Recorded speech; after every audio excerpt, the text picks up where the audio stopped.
Welcome to Exotic Spice. Let's cook! Today, I will show you how to make a Thanksgiving dinner, which is chicken in the oven is what I've used, but you guys can use turkey. Here are the ingredients. We start off by making sure the oven is empty, the rack is in the middle, and preheat it for 350 degrees and let it heat up. While we're waiting, we can start with our vegetables. These are the vegetables that I like. But again, same thing as before, guys. If you have anything in particular you don't like in here, you want to substitute with something of your own, you're certainly welcome to do that. As you can see, I'm cleaning them first, then I'll wash them before cutting. But you'll notice the size that I'm cutting. They're pretty big due to the fact that I will be putting them with the chicken. So you don't really want like shriveled up, overly cooked vegetables. So make it in a large size portion, as you can see what I'm doing here. That way it will cook evenly and you'll have delicious, yummy ones to serve.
Now for the chicken or turkey, I'm using 2 chicken here because of the amount of people that would be with me, as well as everyone loves leftovers. So we'll start off by, you'll notice that I've been cutting off the fatty part of the chicken tail.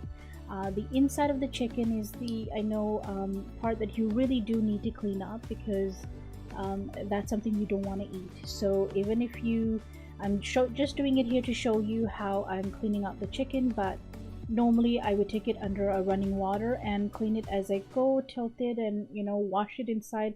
It has to be completely clean. You don't want to have any part of the extra skins or anything else inside the chicken. When you look inside, you should see basically the skeleton of the chicken. As you can see, I'm poking holes on the chicken as well. This is most of the important part, especially with turkeys. A lot of people say I don't like turkey because they're too dry. Try poking holes on them. And if you're basting it on and off as you're cooking, that same dry meat will become nice and juicy. And that's exactly the effect I want you guys to have, is to enjoy the meat.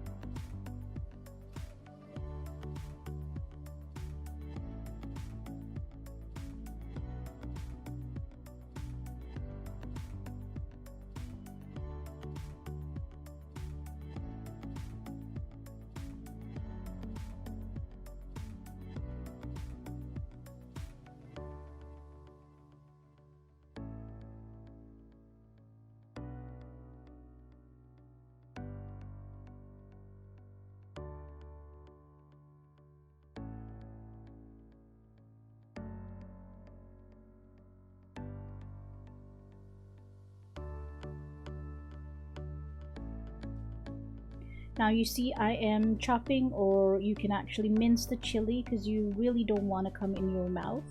So the tinier it is, the better it is.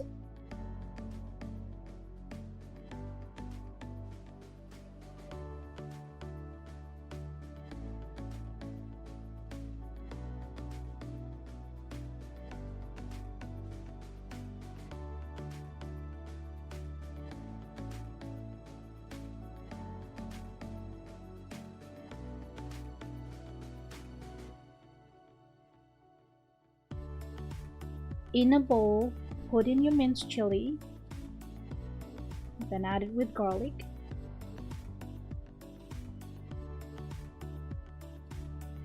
Pepper.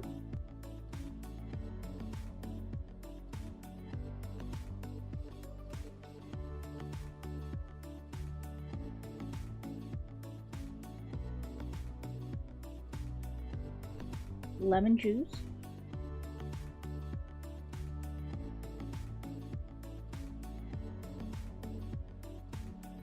Soy sauce. Oyster sauce.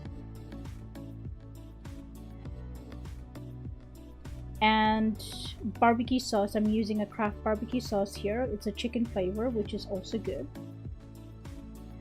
And then salt to taste. One of the ingredients, if you can find it in the store, that is my secret, I always keep stacks of it, is shake and bake barbecue flavor. Anytime I'm doing roasting, cooking chicken or things like that, I always use this because I like that extra, you know how when you taste something it has that bite? That's the reason. So if you can find one of these, stack it up, but it's not necessary. It is just something extra to make that taste go a little bit more further.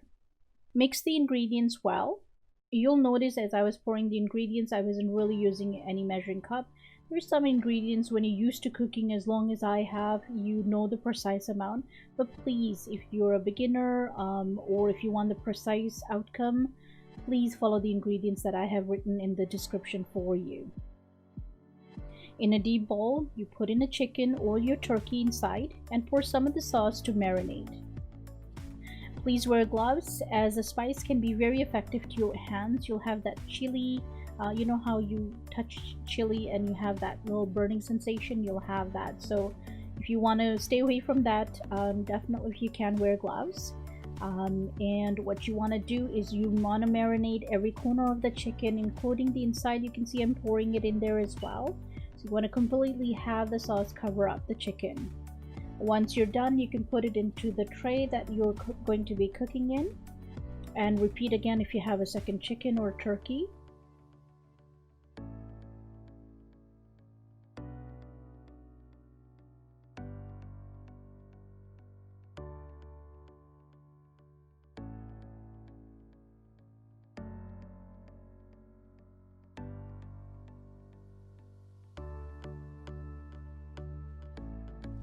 And then now, on that same bowl that you were marinating, pour in your vegetables, pour in the remaining of the sauce, and mix it well.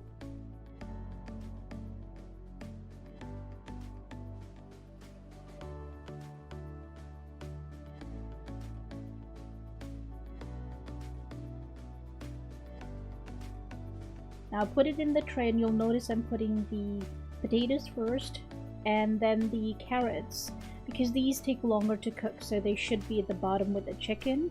And then put in the remaining of the vegetables, sprinkle it over, and you're ready to put it in the oven.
This could take anywhere between, I'd say, about 2.5 to 3 hours of cooking.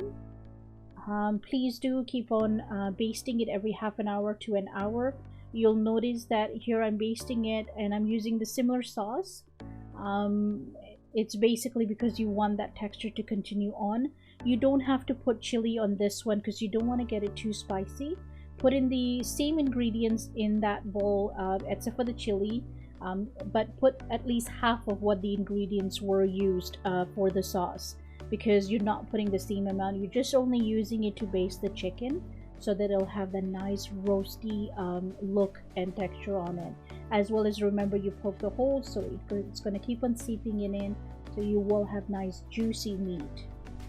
You'll notice that I have one of those basters. I'm scooping up the sauce and I'm sprinkling all over the chicken as well as the vegetables, because again, we want every single bite to have that flavor, that texture. We don't want anything dry or untasteful. So it will be a hit of your party, so make sure to continue doing that.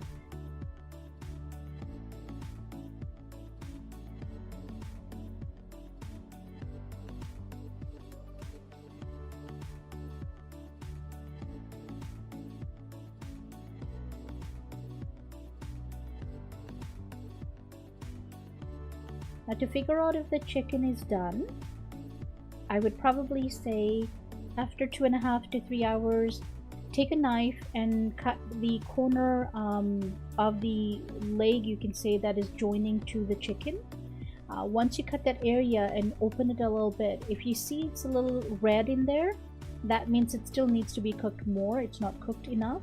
But if you see that it's completely dry, it's not red, it's all white, that means it's cooked. And then what you can do is turn off the stove and leave it in there until you're ready to serve. And if you've cooked early and you've got a lot of time before serving, when it's time for serving, at least turn the stove back on for about maybe 10-20 minutes, just so that it's all nice heated up for your guests.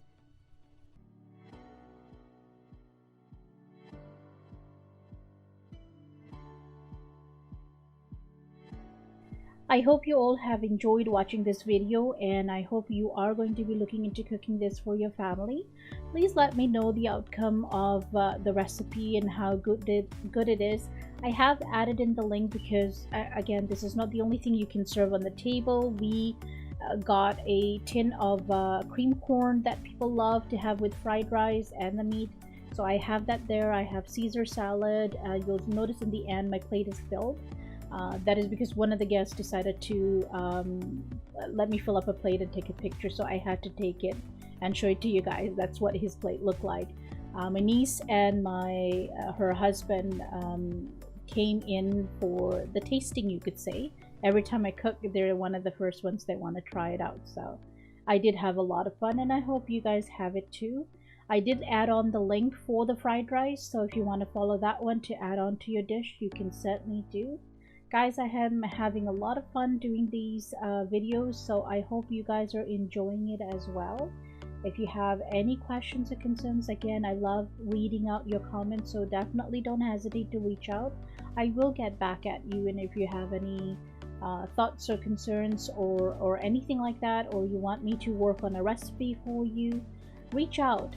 Again, I love doing this and I love to show you more, so stay tuned till next time. Have fun. Take care, guys. Bye bye.